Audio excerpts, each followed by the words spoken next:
Why do our nightmares recur? Why don't our happy dreams recur? Why don't that dream where I'm having a dinner date with that movie star Tom Hardy, why did I only have that once? I've got a crazy man crush on Tom Hardy. I always have these dreams that he's like my best mate.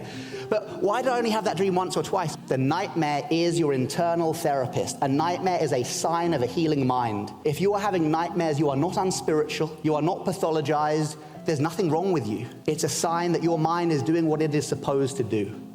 Heal itself.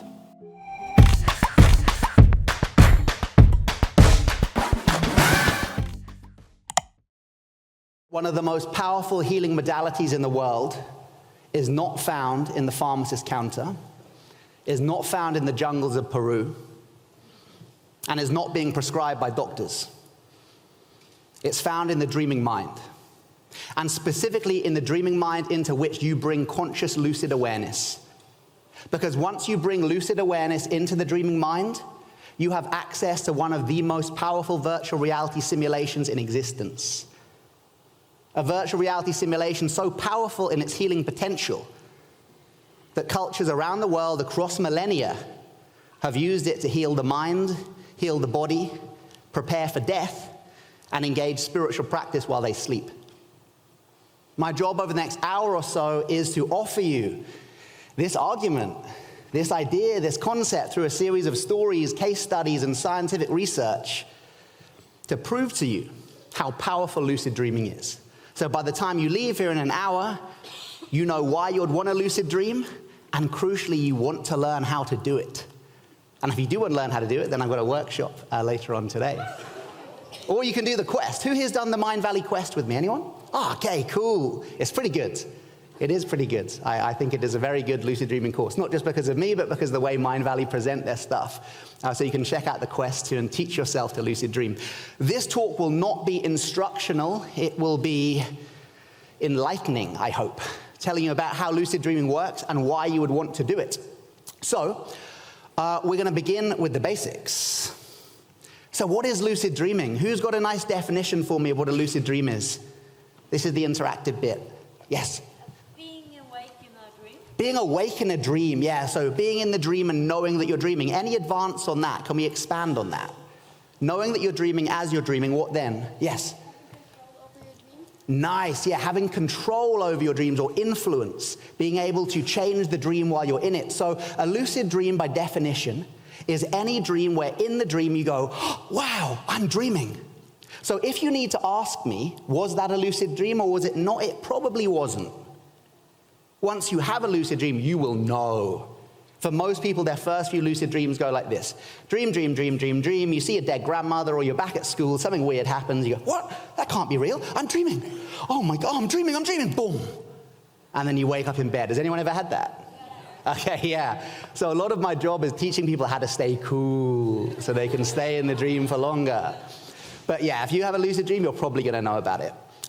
For those who maybe haven't had a lucid dream, or don't think they've had a lucid dream, has anybody here ever had a nightmare where in the nightmare you've gone, I've got to wake up, I've got to wake up? Anyone ever had that? Okay, that was a lucid dream. The moment you acknowledged there was a place to wake up to, you had indirectly acknowledged, hey, I must be dreaming. So here's the first takeaway. If you are ever lucky enough to find yourself lucid in a nightmare again, don't wake up. Stay in the nightmare for as long as you can. Why do our nightmares recur? Why don't our happy dreams recur? Why don't that dream where I'm having a dinner date with that movie star Tom Hardy, why did I only have that once? I've got a crazy man crush on Tom Hardy. I always have these dreams that he's like my best mate. But why did I only have that dream once or twice? Because in the moment that dream was already integrated. It was a happy dream. I liked it. There was no need to have it again. But a nightmare, if you cut a nightmare short by waking up from it, or the nightmare waking you up from it, you necessarily have to have that nightmare again. Why? Because it is a therapy session cut short. The nightmare is your internal therapist. A nightmare is a sign of a healing mind. If you are having nightmares, you are not unspiritual, you are not pathologized, there's nothing wrong with you. It's a sign that your mind is doing what it is supposed to do, heal itself. But we have pathologized nightmares. Think of how we use the term nightmare. Oh, it's a fucking nightmare, this journey. You know, we use it in that way. We think that nightmares are wrong when in fact nightmares are like dragons guarding a pot of gold. And we don't want to slay the dragon. We want to befriend it. If you slay the dragon, yes, you get the pot of gold and you stop having nightmares.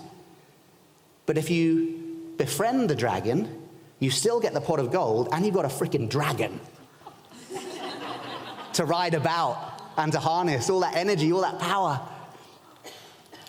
So we know what a lucid dream is. It's any dream where you know that you're dreaming as the dream is happening, whether it's a nightmarish dream or a happy dream or a sexy dream, whatever it is, right? How does it feel?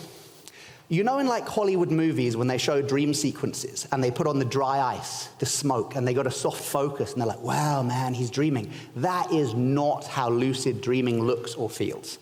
If you wanted to show how a lucid dream looks, you'd go from normal definition camera work to boom, full 4K HD. Because once you're lucid, it is realer than real. Lucid dreaming is an experience of hyperreality, and that is not hyperbole. Think about it.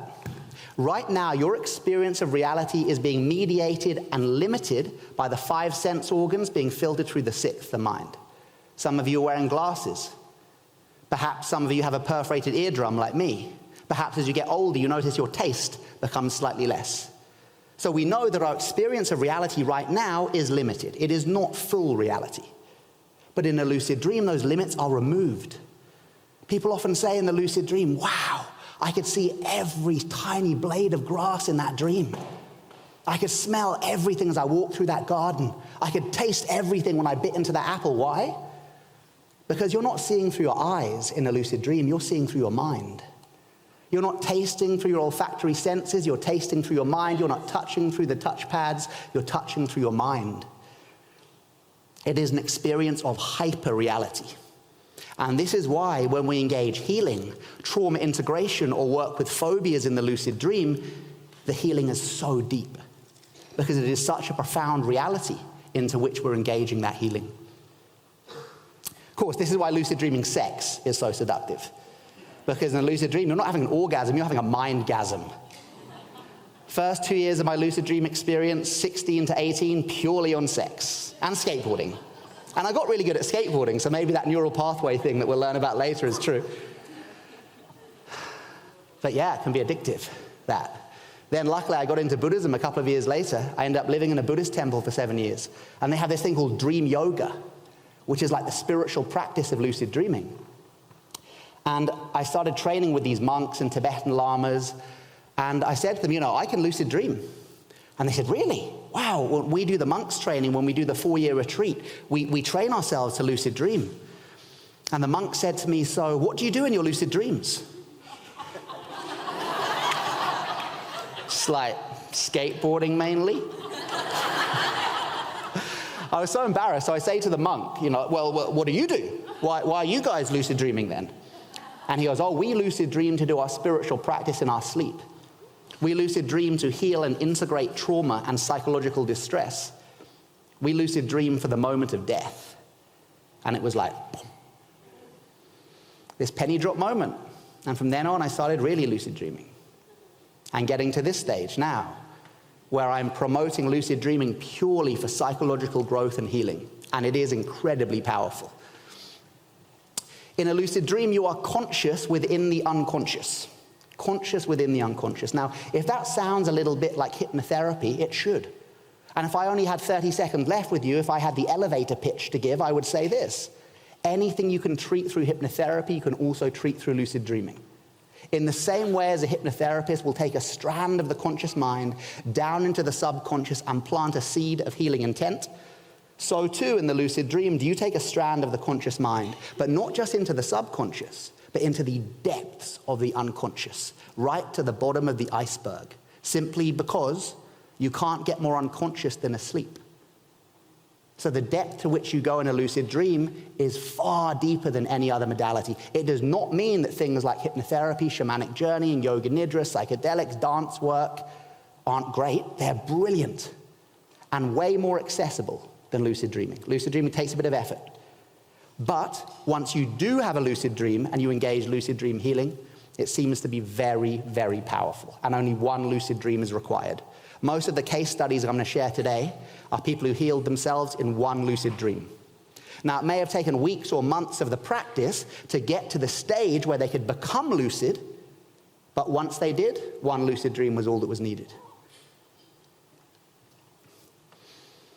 One of the cool aspects of lucid dreaming as well is this idea of lucid living.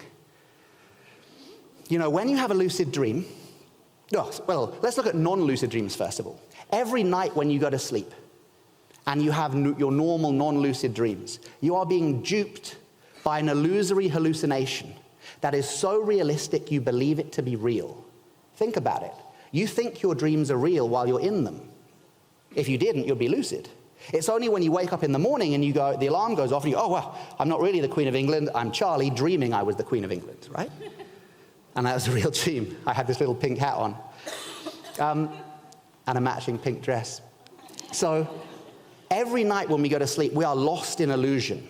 We have a very strong habit of believing our internally generated hallucinations to be real.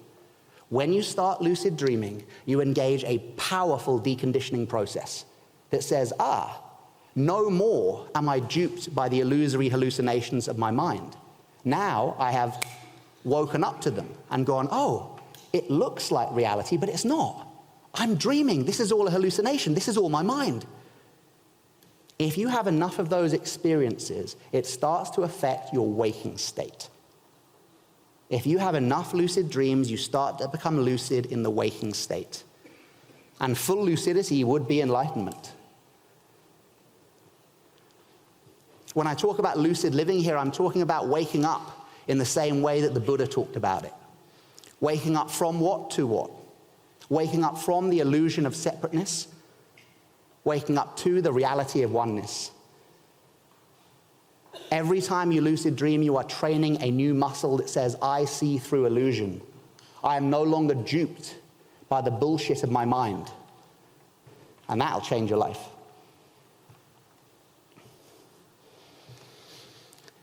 But isn't it just all woo-woo? Just sounds like bullshit, doesn't it, really? Like, oh, come on, you can get lucid in the waking state and you can heal your mind and all this kind of stuff. It's a good question. And in fact, here's my friend, I've forgotten your name, but there is a female German engineer who I spoke to 2 days ago. Is she in the audience? Yes. What's your name? Marai. So we had a wonderful discussion outside, and Marai was wonderfully skeptical about lucid dreams. Basically, like, I think it's all bullshit. We had a really nice conversation, and I think I won her over by the end. She turned up to the talk anyway. Marai, this next slide is for you. Because I was thinking, oh, Mindvalley audience, they're so open-minded, no one's going to really care about the science stuff. And then I realized, no, there are loads of people who care about the science, so I'd better cover it. Okay. Lucid dreaming is for real. Please, if you don't believe it, take a photo of this. You can Google them. I'm not here to convince you. In 1975, lucid dreaming was first scientifically verified at Hull University in the UK. Before that, lucid dreaming was known to be a subjective phenomena, but there had never been objective scientific study of lucid dreaming. But 1975, we got it. Then 1980, Stanford University did the first EEG study, so looking at the brain waves of people, and they were like, yeah, lucid dreaming's for real. You can see the brain waves change. Frankfurt University in 2009, and then finally, 2012, Max Planck Institute of Psychiatry. They did the first lucid dreaming study using fMRI, which is like a live image of the brain. And what they managed to do was get to someone to fall asleep inside a brain scanner. And they were a profound lucid dreamer, a proficient lucid dreamer. They fell asleep inside the brain scan and had a lucid dream. So for the first time ever, you could see exactly what brain networks light up when you become lucid. And it was amazing what they found. When you are in a non-lucid dream, so your average, everyday dreams, the back part of the brain stem, the occipital lobe, the visual cortex, highly active. The front part of the brain, the prefrontal cortex, where the scientists say your sense of self, your sense of agency, your sense of I am having an experience lives, is almost entirely switched off. Now that explains why we can have such crazy dreams. You know, when we dream we're a child if we're an adult, or we dream like we're friends with celebrities and stuff like that, it's because your sense of self is almost entirely switched off, or at least very flexible in the dream state. And of course it's switched off because you don't know you're dreaming. There isn't a sense of agency, there isn't a sense of will, right? Once this person became lucid, they saw the prefrontal cortex, boom, light up like a Christmas tree. And they said, well, that makes complete sense, because now the person knows that they are dreaming. Their sense of self is back online. Their sense of volition, their sense of agency is back online. So that was the first amazing finding they found. But the real kicker was this: neuroplasticity. Neuroplasticity describes the phenomena of the brain that can rewire itself in favor of a newly learned skill or repeated action. The classic thing from Joe Dispenza is neurons that fire together, wire together, right? So the more you use certain brain networks, the deeper the grooves become in the gray and white matter of the brain, and the easier it is then to engage that practice and to learn. It's like the kind of neurobiological basis of learning and habit. Non-lucid dreams, no neuroplasticity. Lucid dreams, once the prefrontal cortex switches on, neuroplasticity is engaged, meaning that whatever you do in the lucid dream state is affecting the physical neurology of your brain. If you have a non-lucid dream that you're practicing your martial arts all night, the next day you might wake up and feel, oh, I really want to practice martial arts because I dreamt about it all night. But you're not actually going to be any better at martial arts. It doesn't work that way. However, if you become lucid in your dream, oh, I'm dreaming. What do I want to do? I'm going to practice my martial arts. And then you spend the lucid dream practicing your martial arts. Scientific studies have shown you will get better at your martial arts in the waking state. The next day they can test you and you will have improved in martial arts. How do I know this? Because I was part of that study. And it's quite embarrassing. 25 martial artists, and I was the lucid dream teacher, right? So they were expecting great things from me. They checked how good we were at this certain kick sequence in the waking state. Then we had to go into the lucid dream and practice the same kick sequence. Then the next day, certain tests and stuff, they see, did you get any better? Of the 25 participants, 81.3% got better at martial arts by training in the lucid dream. That's fucking nuts. 81.3% got better at training in the lucid dream.